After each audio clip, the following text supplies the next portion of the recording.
If I could deliver one message to the researchers who are looking for the cause of diabetes and the cause of clogged arteries and the cause of high blood pressure and the cause of obesity, I would tell them the answer's in 3 words. It's the food! כולנו רוצים להיות בריאים. אבל האם אנחנו באמת אוכלים את מה שטוב לגוף שלנו? In World War II, the Germans occupied Norway. Among the first things they did was confiscate all the livestock and farm animals to provide supplies for their own troops. So the Norwegians were forced to eat mainly plant-based foods. Now we look at the deaths in Norway, just antecedent to this period, from heart attack and stroke. Look right up here, right at the very top, 1939. Bingo! In come the Germans, immediately, 1940, wow. 41, 42. Have we ever seen a population have their cardiovascular disease plummet like this from statins, from bypass surgery, or from stents? No. But look what immediately happened. With the cessation of hostilities in 1945, back comes the meat, back comes the dairy, back comes the strokes and heart attacks.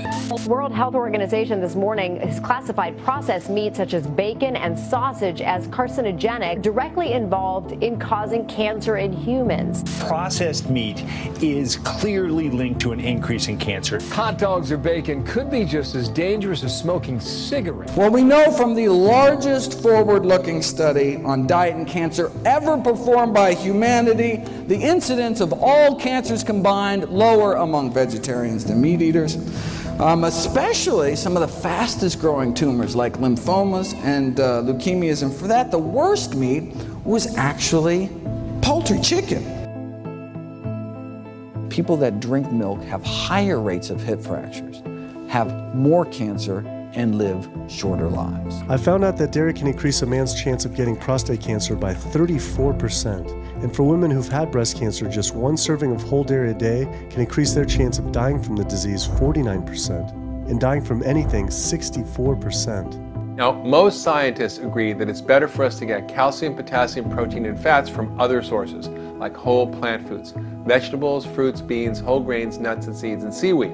Dairy protein is made up of 2 different ones, casein and whey, and dairy is primarily casein protein. Well, research in the 1960s and 1970s has shown that casein is one of the strongest tumor promoters. Diabetes is not and never was caused by eating sugar. The cause of diabetes is a diet that builds up the amount of fat into the blood. I'm talking about a typical meat-based, animal-based diet. You can look into the muscle cells of the human body and you find that they're building up tiny particles of fat that's causing insulin resistance. What that means is the sugar that is naturally from the foods that you're eating can't get into the cells where it belongs. It builds up in the blood, and that's diabetes. Harvard researchers looked at 9 prospective studies finding that just 1 serving of processed meat per day increased risk of developing diabetes by 51%. The link between eating meat and developing diabetes became undeniable.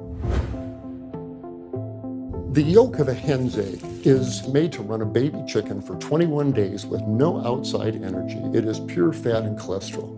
And when we put that into our bloodstream, it coats our red blood cells. Our blood gets thicker and more viscous. It changes our hormone levels. It raises our cholesterol levels. There's nothing healthy about eating the yolk of the egg.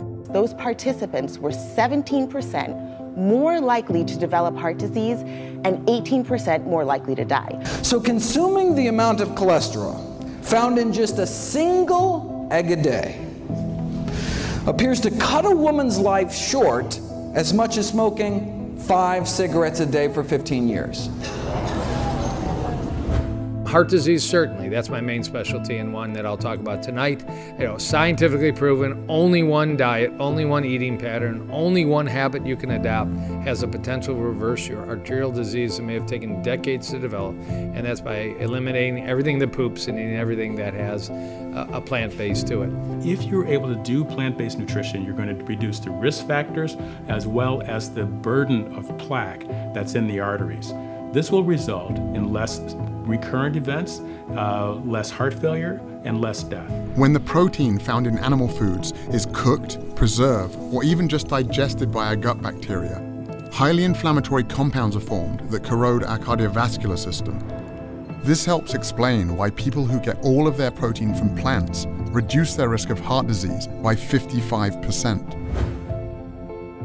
I think one of the biggest misconceptions in sports nutrition is that we have to have animal protein, and in particular meat, to get big and strong and perform at a high level. That's just clearly not true. All that protein that you get when you eat a steak or a hamburger, where did it come from? It came from the plants that the cow ate. I was surprised to learn that all protein originates in plants. Cows, pigs, and chickens, it turns out, are just the middlemen. In fact, the largest study to compare the nutrient intake of meat eaters with plant eaters showed that the average plant eater not only gets enough protein, but 70% more than they need. Even meat eaters like me get roughly half of their protein from plants. But athletes need more protein than most people do. So I crunched the numbers from the study and realized that based on the amount of calories I was eating, I'd still be getting more than enough protein to build and maintain muscle.